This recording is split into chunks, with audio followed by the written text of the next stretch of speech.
ગુજરાત કિસાન સંઘર્ષ સમિતિના નેજા હેઠળ અંકલેશ્વર અને હાસોટના ખેડૂતો એકઠા થયા હતા. ખેડૂતો પોતાના પડતર પ્રશ્નો હલ કરવા માટે 25 હેક્ટર અને 50 કારના વિશાળ કાફલા સાથે ગાંધીનગર જવા રવાના થયા હતા.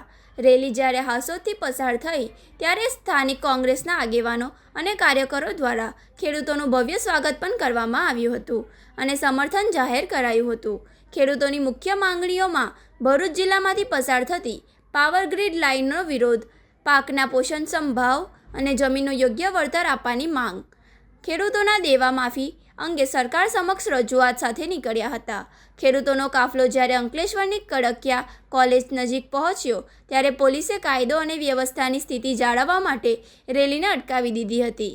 પોલીસે જણાવ્યું હતું કે આ રેલીને આગળ વધવા માટે સક્ષમ અધિકારીની મંજૂરી નથી.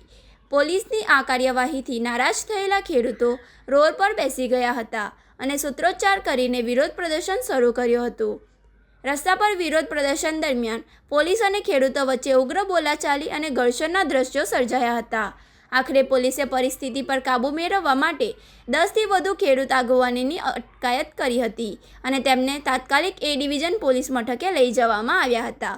આ ઘટનાના પગલે અંકલેશ્વરમાં કોઈ અનિચ્છનીય બનાવ ન બને તે માટે પોલીસે કડકિયા કોલેજ અને પોલીસ સ્ટેશનની આસપાસ ચુસ્ત પોલીસ બંદોબસ્ત ગોઠવી દીધો હતો.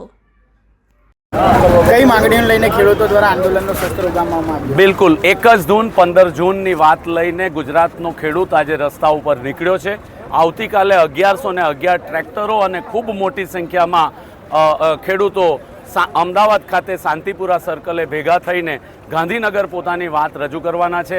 એમાં ટાવર લાઇનને લીધે લઈને વળતરનો મુદ્દો છે, MSPનો મુદ્દો છે, દૂધના ઇન્સેન્ટિવનો મુદ્દો છે, દેવા નાબૂદીનો મુદ્દો છે અને ખેડૂતોને વીજળી મફત મળે આ મુદ્દાઓને લઈને અમે નીકળ્યા છે. પશુપાલકોનો દૂધના ઇન્સેન્ટિવનો મુદ્દો છે. આ બધા મુદ્દાઓને લઈને અમે સરકારને અલ્ટિમેટમ આપવા જઈ રહ્યા છે કે સરકાર અમારી વાત સાંભળો, તમારા બહેરા કાન સુધી અમારી વાત પહોંચાડવા માટે આવ્યા છે.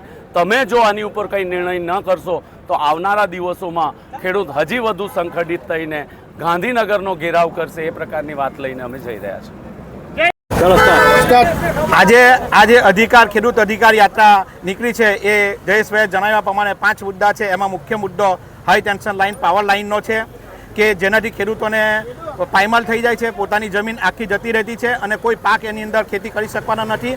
અને એના માટે આ ખેડૂતની એક અધિકાર યાત્રા છે કે ખેડૂતની વહારે ખેડૂત કોઈ પણ કુદરતી આફત હોય કે ગમે ત્યારે હોય છે તો બધાની વહારે ખેડૂત જતો હોય છે.